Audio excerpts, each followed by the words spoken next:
네. 자, 그러면은 이번 시간에는요, 앞 시간에 이어서, 손익계산서 계정의 장부마감. 우리가 이제 장부마감은 재무상태표 계정이 있고 손익계산서 계정이 있는데, 손익계산서 계정을 먼저 마감을 합니다. 네.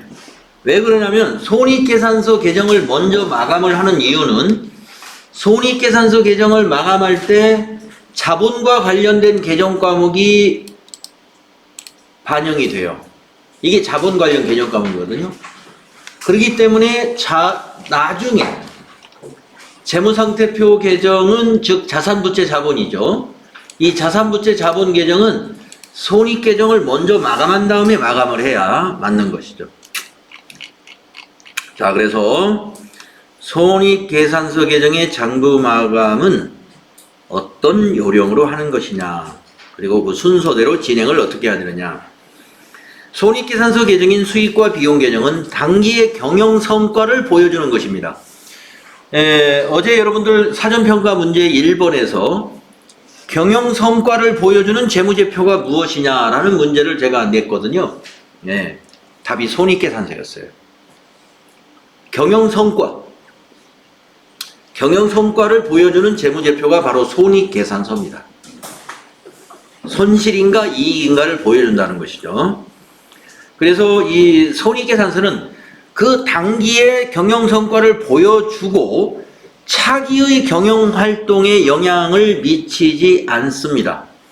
따라서 수익과 비용 계정의 잔액은 손익이라고 하는 집합손익 계정을 설정해서 0으로 만들어 마감을 하는데 그 절차는 다음과 같다.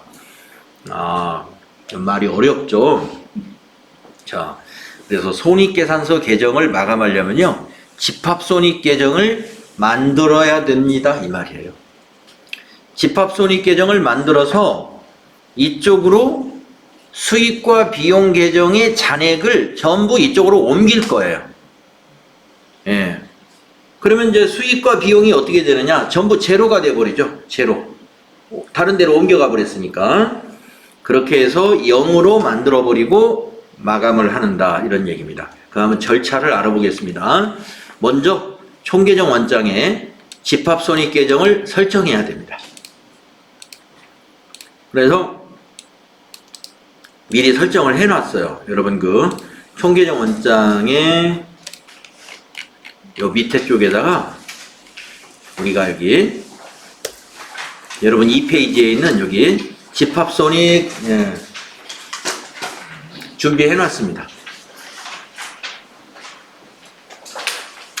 그래서 어떤 회계 처리를 할 거냐면은 수익과 비용이니까 요 이자 수익의 요 5만원을 집합손익계정의 대변으로 옮기고 또 수수료 수익 8만원도 이쪽 대변으로 옮기고 비용의 요 3만원 비용은 차변으로 손익계정 차변으로 옮기는 대체 분계를 해줘야 돼요. 이걸 이제 우리가 다른 데로 옮기는 것을 우리가 대체한다 그러는데 그것을 우리가 대체 분계라고 해요.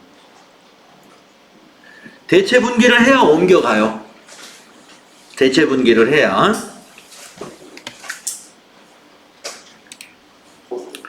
그래서 여기 다시 책으로 가셔가지고 동그라미 2번에 보면은 수익계정 잔액을 손익, 즉 집합손익계정의 대변으로 대체해라 하는 것입니다. 수익계정의 잔액을 집합손익계정 대변에 대체해라. 수익은 대변으로 옮겨라 이 말이에요. 수익은 대변으로. 어디로? 집합손익. 줄여서 그냥 손익. 대변으로 옮기죠. 그러려면 어떻게 해야 되느냐? 손익계정 대변에다가 기입해야죠. 손익계정 대변으로 대체하려면 손익계정 대변에 적고 차변에 오는 것은 그 상대 계정 과목이 뭐예요? 수익이죠. 수익. 그래서 이자 수익이다 그러면 차변에 이자 수익. 대변의 손익 하면 돼요. 수수료 수익이다. 그러면 차변의 수수료 수익, 대변의 손익 하면 됩니다. 어렵죠? 네. 자, 지금 우리가 뭘 할 거냐면 수익 계정의 잔액을 손익의 대변에 대체하는 분계를 쓸 겁니다. 지금 이런 요령으로. 그래서 제가 시험지에다, 이게 우리 실습지에다 만들어 놨어요. 여기 아까 조금 전에 만들었던 합계잔액 시사표 바로 밑에다가 여기다 만들어 놨습니다. 수익 계정 손익 대체 분계. 여기다 이렇게 두 줄 쓸 겁니다. 두 줄. 왜냐하면 수익이 두 개예요. 우리가 아까 회계 처리했던 것 중에 이자 수익이 하나 있고 수수료 수익이 하나 있고, 그렇죠? 그래서 이자 수익 손익, 수수료 수익 손익 이렇게 쓸 거예요. 해당되는 금액 넣으면서. 그래서 이 분계는 결산 수정 분계, 결산일에 하는 분계이기 때문에 날짜는 12월 31일이 됩니다. 결산일 기준으로. 이자 수익 얼마가 잔액이 있나요? 이자 수익 5만원이 있네요. 50,000 네. 50,000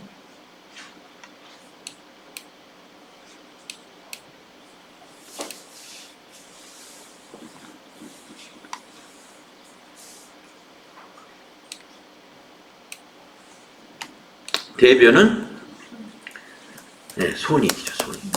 손익 5만원. 또 두 번째 줄에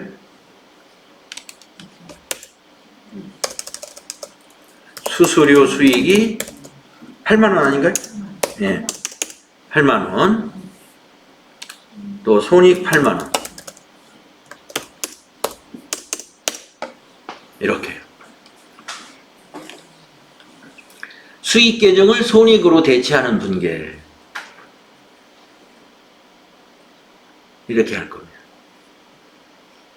나중에 여러분이 전산에서 이제 전산으로 이것도 실습해 볼 거예요. 그때 이 분계는 우리가 수동으로 안 합니다. 아까 우리가 1번부터 6번 분계 연습할 때는 일반 전표 입력, 이게 메인 매출 전표 입력, 전표 입력 메뉴에서 한다고 그랬지 않습니까? 그런데 이 수익 계정을 손익 대체하는 분계는 자동으로 일어나요. 자동으로. 단추 하나 딱 누르면 이게 자동으로 분계를 해줍니다. 그 분계를 자동으로 해놓은 것을 여러분이 보고 오늘 해봤던 이것이 자동으로 되었구나. 이걸 그때 인식할 줄 아시면 돼요.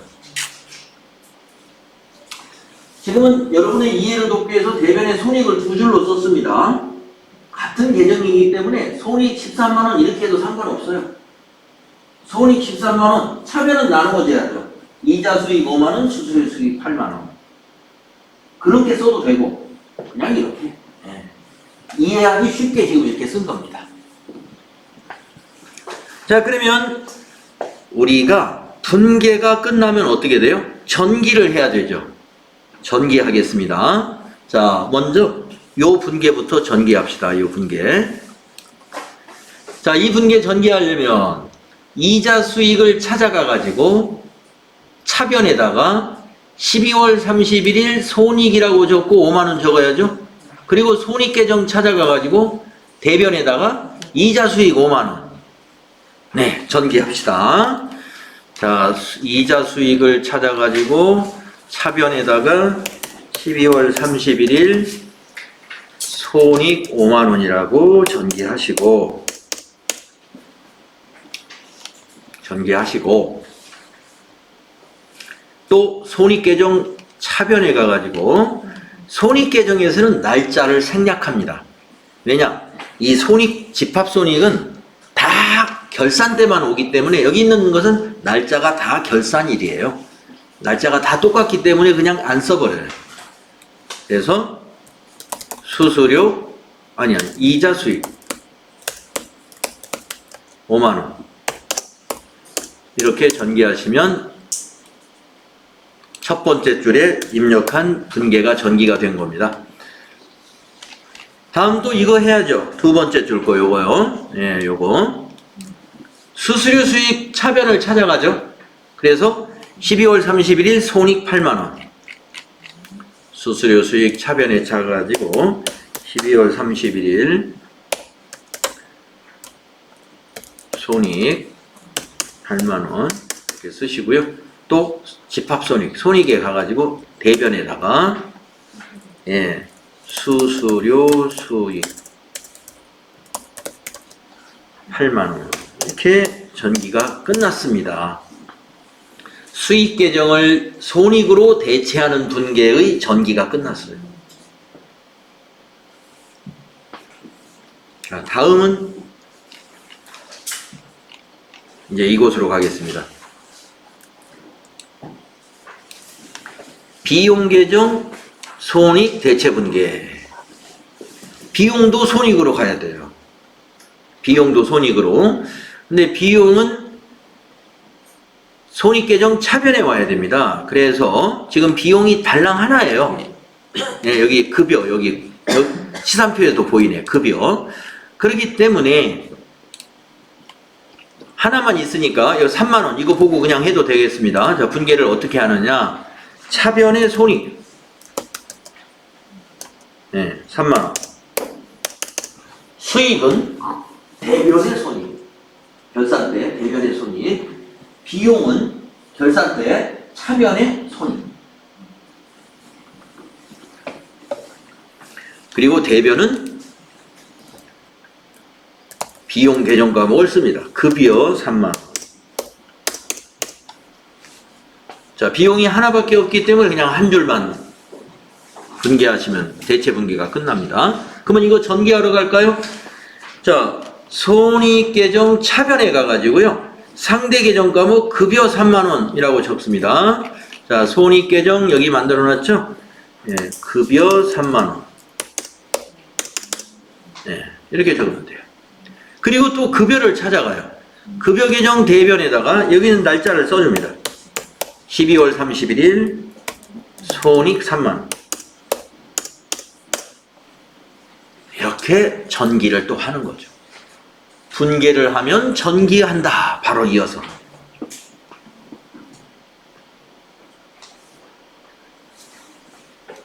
자, 그러면 지금 잔고 마감 단계의 어디까지 했느냐면은 여기까지 했어요.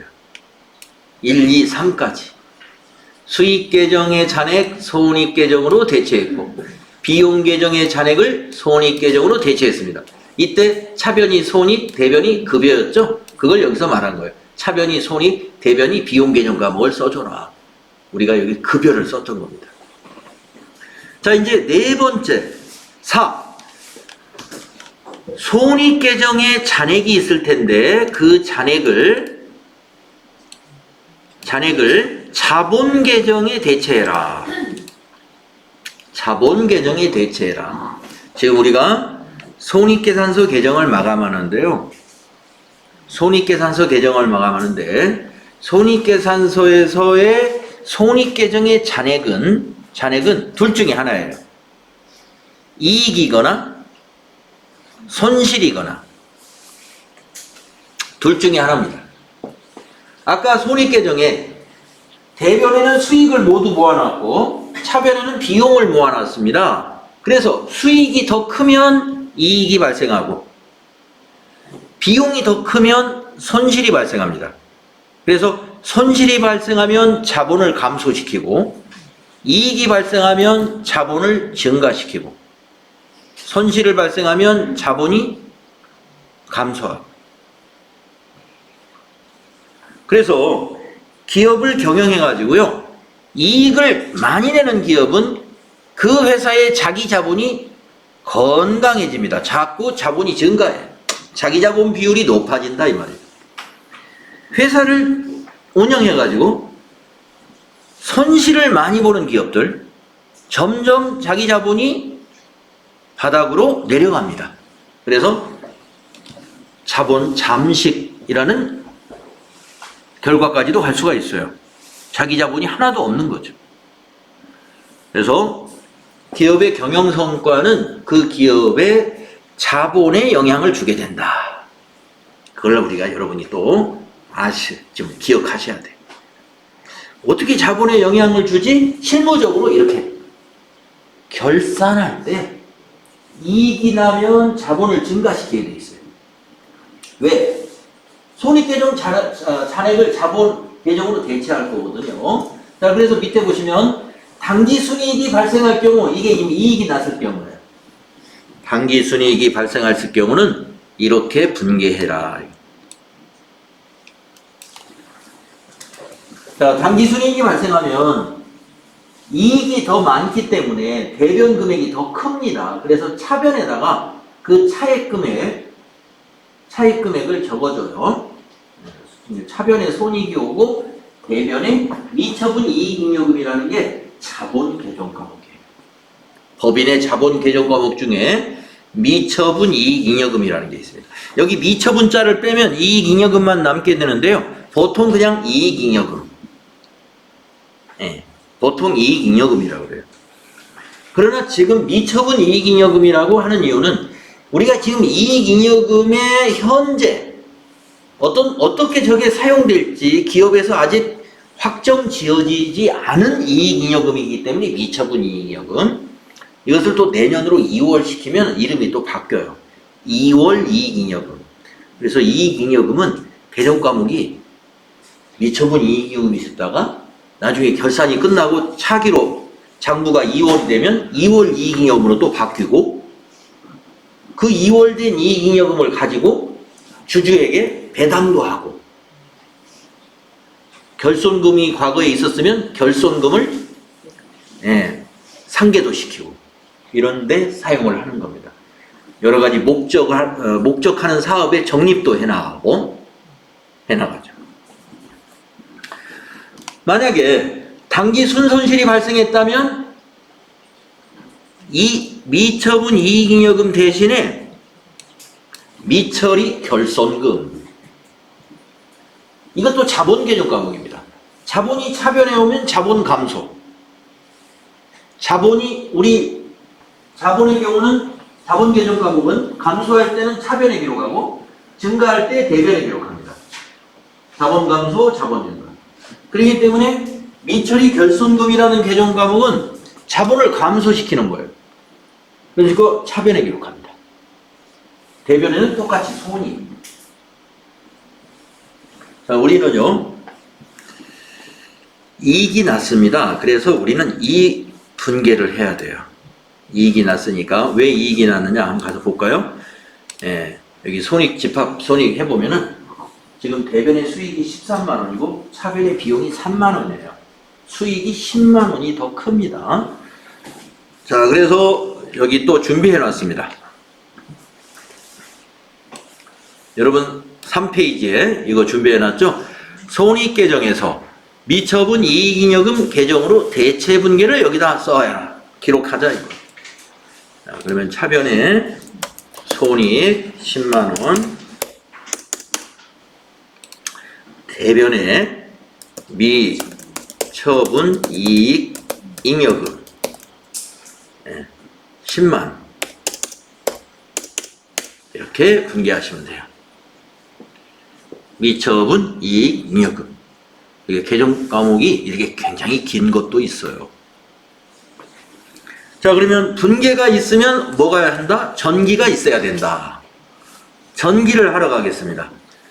자, 손익계정 차변을 찾아가가지고 미처분 이익잉여금이라고 적고 10만원 기록해야 되죠?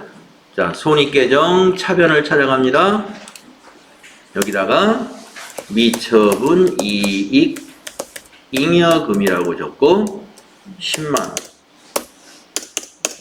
이렇게 되면 손익계정이 차변과 대변의 합계가 다 13만원으로 동일해집니다. 그 다음에 미처분 이익잉여금 계정 옆에다 만들어 놨어요. 거기 대변에다가 12월 31일 손익이라고 적어야죠. 여기는 손익에서 왔으니까 10만원 이렇게 하십니다.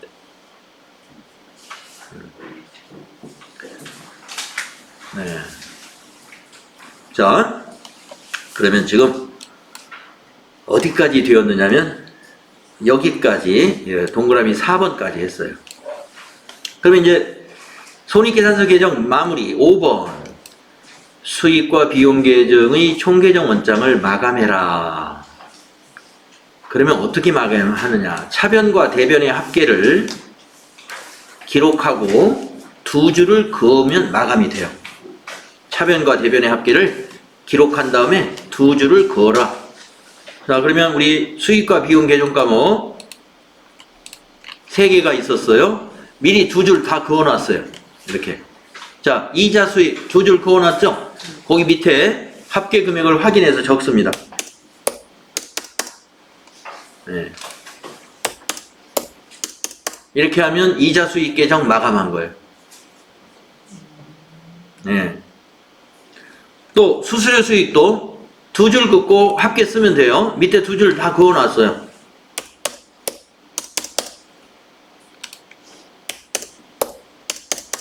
네, 수수료 수익 마감.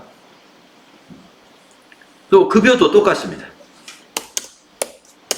합계 확인해서 적고 두 줄 그으면 돼요. 네. 그러면 손익계산서 개정의 마감이 다 끝났습니다. 네, 지금 6가지 단계로 책에서 설명을 했는데 그 단계 그대로 우리가 한번 실습을 해본 거예요.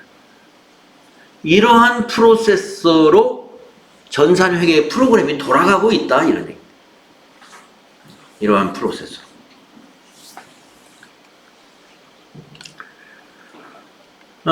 그리고 이제 이자 수익이나 수수료 수익이나 급여는 2021년도인 차기에 아무런 영향을 주지 않아요. 그냥 당기 순이익을 내 가지고 미처분 이익잉여금이라는 자본 계정으로 대체하고 이 계정들은 이제 금년 12월 31일을 말일로 해서 기말 날짜로 없어지는 계정이에요. 내년으로 넘어가는 게 없어요. 내년으로 넘어가는 건 이 수익과 비용이 만들어 놓은 결실물 당기순이익인 요 10만 원이 내년으로 넘어가서 내년에 기초자본을 늘려줘요. 그러니까 요 순간에 기말자본이 이제 늘어난 거예요. 요 전에는 자본이 100만 원이었습니다. 근데 요 분기가 끝나고 나면 이제 자본이 110이 돼요. 10만 원이 어디서 나왔느냐? 당기의 경영 성과에서 10만 원을 얻은 거예요. 영업을 해서 이익을 본 거죠. 그래서 기말자본이 지금 늘어났습니다.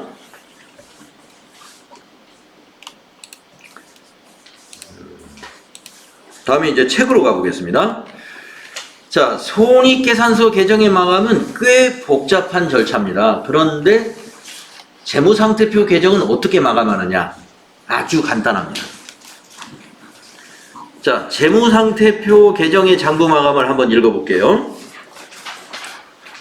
여러분 교재입니다.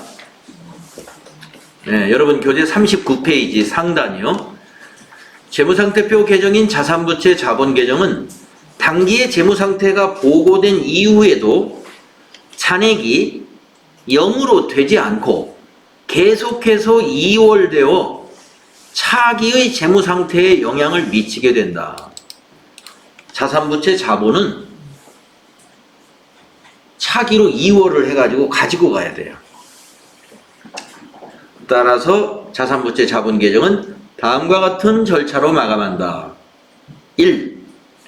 자산 개정은 차변의 잔액이 남게 되므로 대변의 차변의 잔액만큼을 차기로 2월이라고 기록을 해라 이거예요. 차기 2월.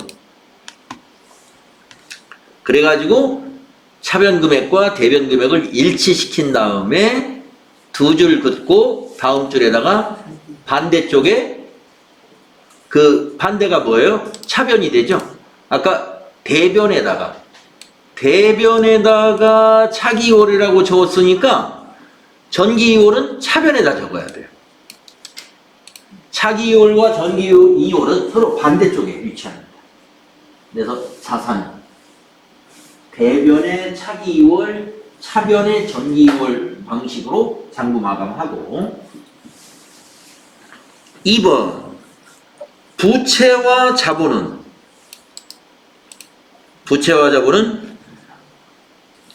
잔액이 대변에 남게 되죠. 따라서 대변 잔액만큼을 차변에다가 차기 2월이라고 적어야 돼요. 그리고 반대쪽인 대변에다가 전기 2월이라고 적습니다. 그리고 그 사이에는 두 줄 긋고 합계 적어주는 것이 들어가요. 이건 분계가 필요 없습니다. 이 재무상태표 개정의 마감은 조금 전에 손익계산서 개정처럼 집합 손익계정으로 분계하고 전개하고 하는 작업이 필요 없어요. 분계 없이 장부 마감이 그냥 끝나요. 그럼 한번 해보겠습니다. 가서 쓰기만 하면 마감이 돼요. 분계는 없어요. 자, 볼까요? 자, 원장 2페이지, 우리 실습자료 2페이지에 가셔가지고, 자, 현금의 차변 합계가 지금 113만원이고, 대변이 50만원이니까 63만원만큼 차변이 잔액이 있죠? 그 차변 잔액만큼을 대변에다가 12월 31일 차기로 2월 시킨다 해서 차기 2월이라고 적고 63만원이라고 적어라 이겁니다. 이렇게 12월 31일 차기 2월 63만원이라고 적어라. 예. 그리고 이 두 줄 그어놓은 자리에다가 차변과 대변의 합계를 다 기록을 해요. 그래야 이제 이 차기 2월이 제대로 됐는가 검증이 되는 겁니다. 합계를 서로 내봐야. 이게 서로 안 맞으면 차기 2월 잘못 계산한 거니까. 똑같아야 돼요. 차기 2월을 정확히 썼다면 똑같아야 돼요. 그리고 아직 끝나지 않은 게 뭐예요? 전기 2월을 어떻게 해요? 차기 2월의 반대쪽인 차변에다가 1월 1일이라고 써야죠. 2021년도 해가 바뀌었으니까. 금액은 똑같이 63만원. 예, 이렇게 장부를 마감하는, 이거 마감과 2월이라고 그래요, 이걸. 예, 마감하면서 내년으로 2월까지 시킵니다. 내년에 영향을 미치는 거죠. 그래서 자산부채 자본은 차기에 영향을 미친다. 자, 보통예금도 마찬가지입니다. 자산이기 때문에 차변의 잔액이 남죠. 얼마 남느냐? 67만원. 그 금액을 대변에다가 12월 31일 차기 2월이라고 적고 67만원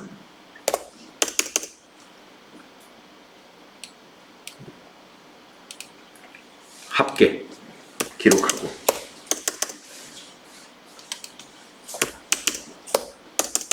합계 70만원 맞는지 확인하고 반대쪽이니까 예, 차변이죠. 차변에다가 1월 1일 전기 2월이라고 적고 67만원 이렇게 하면 보통예금 마감된 겁니다. 분계 없이 하는 거예요. 이거는. 자, 단기 대여금은 자산이죠. 차변의 잔액이 50만원입니다. 그대로 전액 대변에 12월 31일 차기 2월 50만원이라고 적고 차기 2월 50만원 적고 합계 확인하고 차대변의 합계는 마감할 때 항상 같아야 돼요. 검증하는 거예요. 이게 안 맞으면 차기 2월 계산 잘못한 거니까. 그리고 차변에는 전기 2월 50만원. 예, 이제 부채입니다. 부채는 대변의 잔액이 있습니다. 그래서 차변에다가 12월 31일 차기 2월 예, 70만원 차기 2월 70만원 또 합계 확인하고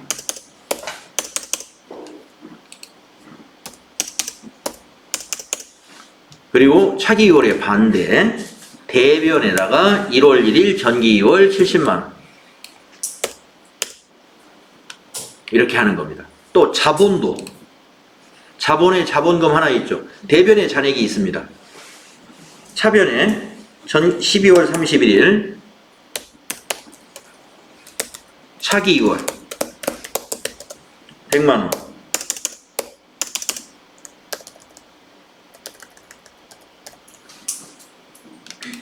합계 확인하고, 예, 기록하는 거예요. 합계를 계산을 해서. 그리고 반대쪽인 대변에다가 1월 1일 전기 2월 100만원 하시는 거예요.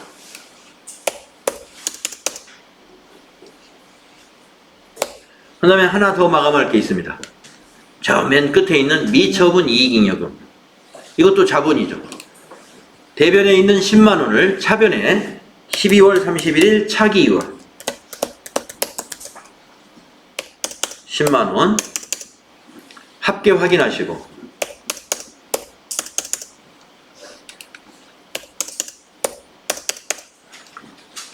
자, 차기 2월의 반대쪽 대변에다가, 예, 1월 1일 전기 2월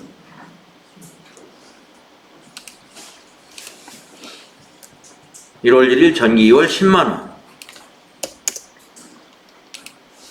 다 이제 마감이 됐어요. 자산부채 자본까지. 자본이 하나였다가 두 개가 됐어요. 미처분 이익잉여금 때문에. 재무상태표 개정의 마감을 이렇게 합니다. 그러면 이제 장부 마감이 끝났으니까 마지막으로 재무제표를 만들면 이제 끝나요. 재무제표는 손익계산서와 재무상태표를 만드는 것인데요. 재무제표는 이 두 가지만은 아닙니다. 우리가 그 상장기업은 이거 말고도 재무상태표와 손익계산서가 아주 중요한 재무제표이긴 한데, 비상장기업은 이 두 개만 만들면 되는데요. 상장기업들은 현금 흐름표, 자본변동표, 주석, 예, 이것까지 만드는 거고, 우리는 이 두 개만 만들 거예요. 재무상태표하고 손익계산서만. 네. 그래서 재무상태표하고 손익계산서를 작성하자 이거예요. 어떻게 작성하느냐? 네. 작성하는 것은 여기서 순서를 설명하지 않았는데, 자, 손익계산서는요, 아까 그 집합 손익계정이 있죠? 그걸 그대로 옮기면 돼요. 그대로 옮기고, 미처분 이익잉여금이라는 거를 당기순이익으로 바꾸면 그게 손익계산서가 됩니다. 자, 그러니까요, 이겁니다. 여기 손익계정에 있는 차변의 급여, 여기 미처분 이익잉여금을 당기순이익이라고 할 거고요. 대변의 이자수익, 대변의 수수료수익 8만원을 손익계산서에 그대로 갖다 적습니다. 네, 여기 있습니다. 여러분 손익계산서 미리 T계정으로 그냥 그려놨어요. 4페이지에다가. 그래서 여기다가 이자 수익 5만원이었나요? 네, 5만원, 수수료 수익 8만원, 네, 이자 수익, 수수료 수익 8만원 쓰시고, 그 다음에 차변의 비용, 급여 3만원, 그리고 당기순이익 10만원. 이게 손익계산서인 것입니다.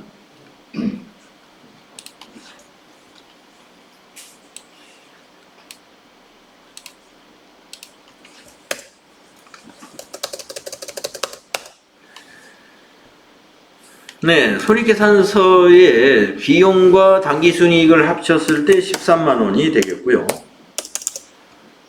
대변의 합계, 수익의 합계도 13만원이 나옵니다. 네, 우리가 이제 손익계산서의 구조는 이렇게 T계정으로 하지 않고, 제가 외우라고 하는 그 구성이 있어요. 그 구성별로 좀 잘 나중에 외워주시고요. 우선 약식으로 이렇게 만들어 봤고, 자, 재무상태표는 전기 2월을 다 갖다 모으면 재무상태표가 돼요. 전기 2월. 자, 자산의 전기 2월은 차변에, 부채와 자본의 전기 2월은 대변에 갖다 집합시키면 그게 재무상태표입니다. 자, 자산의 전기 2월 3개 있었어요. 현금 63만원, 보통예금 67만원 이런 식으로 여기다 옮겨 적어 봅시다. 자, 현금 63만원, 보통예금 67만원, 단기 대여금 얼마였죠? 네, 50만원. 그 다음에 부채도 옮깁시다. 전기 2월이. 단기 차입금 얼마 있었나요? 예, 70만원. 부채가 요거 하나밖에 없었죠. 자본이 2개 있었죠. 자본금 100만원. 전기 2월 됐고, 또 미처분 이익 잉여금 10만원이 전기 2월 했습니다.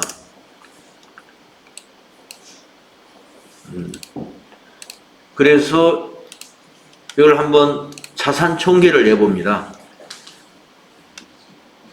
180만원인가요? 네. 예. 그리고 부채와 자본 총계를 구해봅니다. 180인가요? 딱 맞았죠? 재무상태표 등식. 자산은 부채 더하기 자본이다. 자산은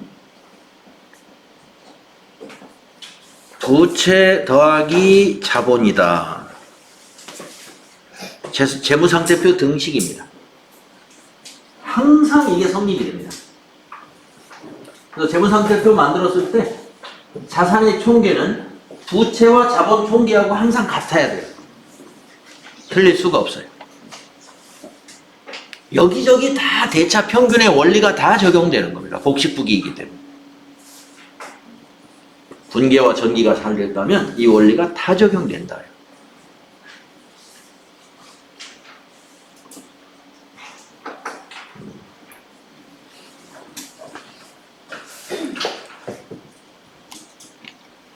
이렇게 해서 재무상태표와 손익계산서까지 우리가 만들어 봤습니다. 네. 회계의 순환 과정을 우리가 지금 실습지를 가지고 좀 한번 간단하게 해서 돌려봤는데요. 이게 아주 중요한 학습이다. 이렇게 말씀드립니다. 네. 그래서 오늘 수업하신 내용은 오늘 결석자가 없습니다만은 제가 일부러 녹화를 다 했어요. 그래서 결강생 교실에다 이제 올려놨는데요. 만약에 나중에 T 계정을 보고 그걸 해석할 수 없더라 하면은 분계와 전기 요령을 다시 한번 강의 들으셔야 돼요. 그러니까 오늘 수업했던 강의를 찾기 힘들면 그냥 유튜브에서 분계와 전기라는 키워드로 검색해 보시면 그걸 강의하는 많은 선생들이 있을 거예요. 그 강의 중에서 여러분이 이해가 되는 것만 좀 주워 들으시면 돼요.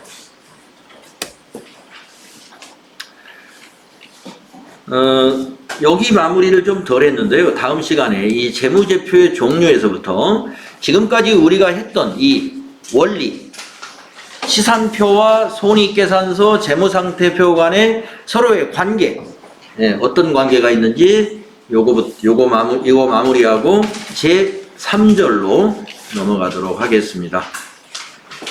네, 혹시 질문 있으신가요?